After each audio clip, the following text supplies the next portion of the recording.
Vous écoutez un podcast du studio Flamboyance.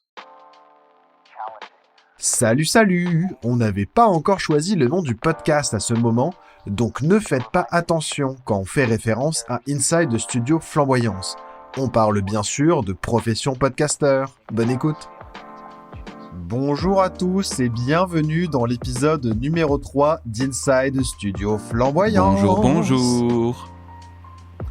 Alors, pour rappel, Inside Studio Flamboyance, c'est une émission hebdomadaire qu'on enregistre en live entre Michel Rommel et moi-même. On est les deux fondateurs du Studio Flamboyance et on vous raconte ici toutes les coulisses du podcast, du début à la fin, de comment on crée son entreprise, de comment on fait un podcast, de comment on le vend, de comment on mange, de comment on boit, de comment on vit, et peut-être pas de comment on va mourir parce qu'on ne veut pas le savoir, Pas encore. Mais c'est l'enjeu principal de ce podcast Inside Studio Flamboyance. Et c'est déjà l'épisode 3. C'est déjà l'épisode numéro 3 que vous allez écouter. Normalement, il devrait sortir en même temps que le premier et le deuxième. La thématique de cet épisode numéro 3, c'est choisir son nom. Je parle bien évidemment du nom d'entreprise, là du nom du studio en l'occurrence. Et donc, vous saurez comment j'ai trouvé le nom de Studio Flamboyance. Bah alors du coup Louis, d'où t'es venue cette idée d'appeler ton studio Studio Flamboyance ? Oh bah ça alors. Non, c'est vrai que choisir son nom pour une entreprise, c'est quelque chose de vraiment difficile. Parce que il y a plusieurs enjeux qui rentrent dedans. Non seulement il faut que le nom soit sympa, cohérent et qu'il nous plaise à nous, il faut que le nom reflète bien l'enjeu de l'entreprise et ce qu'on va y faire. Parce qu'on n'a pas envie d'acheter de l'essence à une station essence qui s'appellerait le miel de tout le monde. On n'a pas non plus envie d'acheter du miel à un marchand de miel qui s'appellerait Gasoil 1000. Donc il faut que le nom corresponde bien à ce qu'on veut. Et ça c'est difficile. Il faut vérifier que le nom soit pris par personne. Et ça c'est pas seulement, non seulement c'est le cas d'un point de vue légal. On ne peut pas appeler son entreprise exactement de la même manière qu'une autre. Au moment où on crée son numéro cabis, etc. Mais il y a également d'autres enjeux qui rentrent par rapport à ça, c'est que si jamais vous avez le même nom, vous, je sais pas, vous vendez du miel, et vous avez exactement le même nom qu'une grosse station-service d'essence, même si c'est un nom qui pourrait aller pour les deux, et bah ça va pas, parce que dès qu'on va vous chercher, on va jamais vous trouver. C'est ça, c'est ce qui aide au Et référencement. ça, du coup, ça n'a... Tout à fait. C'est très utile pour le référencement, et c'est important de trouver ça, et ensuite, il faut imaginer... par rapport à ça, une cohérence globale en termes de communication autour du nom de votre entreprise ou de votre projet, organisation, association, quelle que soit la chose que vous voulez faire. Il faut qu'il y ait une cohérence entre ça et les visuels. C'est pareil, en tout cas c'est mieux s'il y a une relation, et généralement on retrouve des éléments du nom ou des choses auxquelles fait référence le nom dans le logo et décliné dans la charte graphique. L'idée c'est qu'il y ait toujours une cohérence, que ça ait du nom à chaque élément visuel et jusqu'au produit que vous proposez. Il faut toujours être cohérent le plus possible. Malgré tout, il n'y a pas forcément d'obligation à tout penser d'un coup, dès le début, etc. En fait, un nom, ça change, c'est même plutôt facile d'en changer. Et d'ailleurs, au début d'une vie d'entreprise, c'est pas très grave quand on n'a pas encore une clientèle super établie de changer de nom, complètement de projet, etc. C'est quelque chose qui se fait, qui se pratique et qu'on peut retrouver. Idem pour la charte graphique, etc. Et il y a même aujourd'hui des grosses entreprises qui changent de nom. On a eu un exemple très très récemment avec Facebook, le groupe Facebook qui est devenu Meta. Mais oui. Et malgré tout, on parle d'une des entreprises les mieux cotées en bourse au monde, les plus riches du monde, et qui probablement est une des entreprises dont le nom est le plus diffusé dans le monde, pour le coup. Je pense que c'est un nom que quasiment tous les êtres humains sur Terre connaissent, Facebook. Et ils ont choisi de changer de nom d'entreprise pour se faire appeler Meta, parce que ça correspondait mieux. Mais il y a eu d'autres exemples, c'est le cas de Google, où Google est aujourd'hui juste un service de la maison mère Alphabet. Ou d'autres exemples comme ça, ils estiment qu'il n'y a plus de cohérence entre le nom en soi et le reste du projet, et il ne faut pas hésiter à changer de nom en fait. C'est ça. Et c'est vrai que quand je repense à Meta, c'est arrivé presque du jour au lendemain. Oui, alors évidemment, ça faisait des mois qu'ils préparaient ce changement de nom, tout était prêt, etc. Sauf que l'annonce avait été restée relativement confidentielle. Ça avait un tout petit peu fuité avant, mais pas tant que ça. Et c'est un changement qui est très important. Et ça vaut également d'ailleurs pour des émissions de télé ou pour des podcasts, des non-podcasts, etc. Tout se change. C'est plus compliqué quand on a une énorme audience, mais c'est pas impossible, on vient d'en parler. Et au début, c'est tout à fait possible. Donc c'est pas très grave si jamais vous n'avez pas le nom parfait. Il faut pas que ça bloque, en tout cas, dans votre projet parce que vous n'avez pas trouvé le nom parfait. Du coup, toi, pour Studio Flamboyance, est-ce que tu avais des idées de noms avant d'atterrir sur Studio Flamboyance? Quelles étaient tes premières idées? Moi, je sais pas si j'ai spécifiquement des idées de noms. Ce qui est sûr, c'est que j'ai choisi une méthodologie pour choisir le nom qui est celui du brainstorming. La méthodologie brainstorming, c'est simple. Il y a quelques principes un peu de base. C'est en gros, on dit tout ce qui nous passe par la tête. On discrimine pas. On essaye de se libérer au maximum la parole et de se stimuler l'imagination. Et donc pour ça, par exemple, moi je me souviens, j'étais posé, j'étais dans mon bureau et j'ai la chance d'avoir un bureau et j'avais réfléchi à tous les noms et du coup je partais dans la direction et ça faisait un peu comme des sous-embranchements quoi. Je me disais la maison du podcast, l'hôtel du podcast, podcast en folie, voilà. Et je me suis fait vraiment une liste hyper longue de plein de noms quoi. Et après, j'en ai sélectionné ceux que je préférais.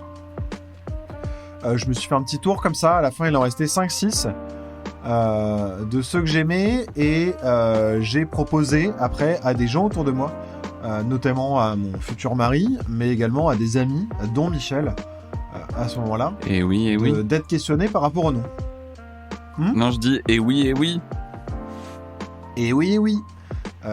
D'être questionné par rapport au nom et de savoir un peu ce que les gens préféraient. Et puis j'ai fini par m'accommoder moi à Studio Flamboyance parce que je trouvais que ça comprenait plusieurs thématiques intéressantes. Déjà il y avait l'idée flamboyance au pluriel. J'aimais bien l'idée de ce qui flamboie, de ce qui rougeoie. Ce qui est flamboyant aussi, c'est quelque chose qui est beau, qui est élégant, qu'on a envie de suivre et qui apporte de la joie, un peu comme à Cabaret ou Liberace par exemple, ou même Thierry Mugler, dont on vient d'apprendre le décès ce matin, mais son art vestimentaire était parfois qualifié de flamboyant. Oui. Aussi. En tout cas, il y a quelque chose comme ça de très grandiloquent et qui impressionne. J'aimais bien aussi cette idée de la flamboyance. C'est comme s'il y avait plein de petits flambeaux qui s'illuminaient et que tout à coup on décide de les suivre. Et on se dit, ah bah tiens, ça c'est intéressant, ça flamboie. Et puis c'est pas grave en fait, si à un moment, bah pouf, ça fait comme un feu de joie et puis ça s'arrête parce qu'en fait il y a d'autres flambeaux qu'on peut suivre. Et l'idée comme ça, c'était toujours d'avoir des flambeaux qui brûlent. Autrement dit, des podcasts qu'on a envie de suivre, même si c'est pas forcément ces podcasts-là qui vont durer éternellement, mais au moment où eux ils vont s'arrêter, il y en a d'autres qui vont prendre le relais. J'aimais bien cette idée de la flamboyance, et je trouvais qu'il y avait comme ça quelque chose de rouge, de solaire. En termes de communication d'ailleurs, je me suis tout de suite dirigé vers quelque chose de de très solaire, de très rouge. Le logo c'est un soleil micro, et je suis vraiment parti dans cette direction-là. Mais oui, c'est comme ça que ça s'est fait. Ouais, et d'ailleurs le brainstorming, c'était aussi un peu comme ça qu'on était arrivé au titre du podcast Popcorn Aigre Doux. Absolument, on avait trouvé plein de noms. Là, j'ai la liste, dans lequel d'ailleurs... Ah non, ça va. J'ai la liste, il y en avait plein. Il y avait Louis et Michel. Merci Louis et Michel. Les copains cinéphiles. Sirop d'exécrable. Sirop d'exécrable, j'aimais bien. La blague, c'était sur sirop d'érable, parce que je vivais au Canada à l'époque. Et le fait qu'on était exécrable, pour parler des films. Mais il y avait également des trucs dont on n'est pas forcément très fier. MILF, jeu de mots sur MILF et le mot film à l'envers. Non mais je précise que l'idée du brainstorming, ou du tempêtage de cerveau, comme on pourrait dire en français, c'est de ne se mettre aucune barrière. C'est-à-dire... Aucune barrière, et il est important d'ailleurs de tout noter, de pas discriminer. Il faut dire absolument tout ce qui va, parce que sinon, en fait c'est là où on va faire des ponts, etc. Et ça fait partie de l'exercice. Même si on se dit c'est pas intéressant, c'est pas important, c'est nul, on le met. C'est ça. On le met, et c'est à la fin en fait qu'on décide de le prendre ou pas, mais on le met. On se pose pas la question. Ouais, et je sais que lors d'exercices de brainstorming, ça m'est déjà arrivé parfois de mettre un truc comme ça qui me traverse l'esprit. Quand je le note, je me dis un peu genre « Ah non, c'est n'importe quoi ». Et finalement, c'est ce choix-là qu'on va retenir parce que justement, un peu plus tard, tu arrives à faire des connexions avec d'autres choses et tu te rends compte que ça a du sens. Mais faut se laisser l'opportunité de briser cette barrière mentale. Carrément, c'est super important. Et puis ensuite, une fois que j'avais fait ce brainstorming-là, qu'il y avait quelques noms qui étaient ressortis et que j'aimais particulièrement bien Flamboyance, Studio Flamboyance en l'occurrence, eh bien, j'ai fait tout un tas de vérifications. J'ai vérifié que le nom n'était pas utilisé, était notamment pas utilisé pour des studios de podcast ou pour des podcasts. Alors, malheureusement pour moi, je pense 2 mois après la sortie du premier podcast Dormir, premier podcast du studio, il y a un podcast qui s'appelait Les Flamboyantes, qui est sorti, mais bon, ça, je pouvais pas le savoir à ce moment-là, parce que je pouvais pas voir dans le futur. Non, mais j'ai vérifié ça, j'ai vérifié surtout que ça véhiculait pas non plus de stéréotypes méchants, mauvais, ou qui étaient utilisés dans des personnes qui mettaient en avant des valeurs qui me correspondaient pas, notamment je sais pas, raciste ou l'extrême droite ou choses comme ça, et j'ai pas envie d'être associé à ça, donc j'ai quand même vérifié ça.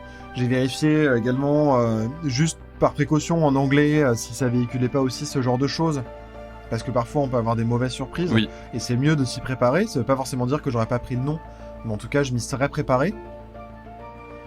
Et puis après j'ai commencé à en parler en fait, tout simplement, à évoquer, à dire Studio Flamboyance, à parler de Studio Flamboyance, etc. Et voir comment ça prenait, est-ce que c'était clair, est-ce que les gens l'auraient utilisé, est-ce que ça rentrait facilement dans leur tête.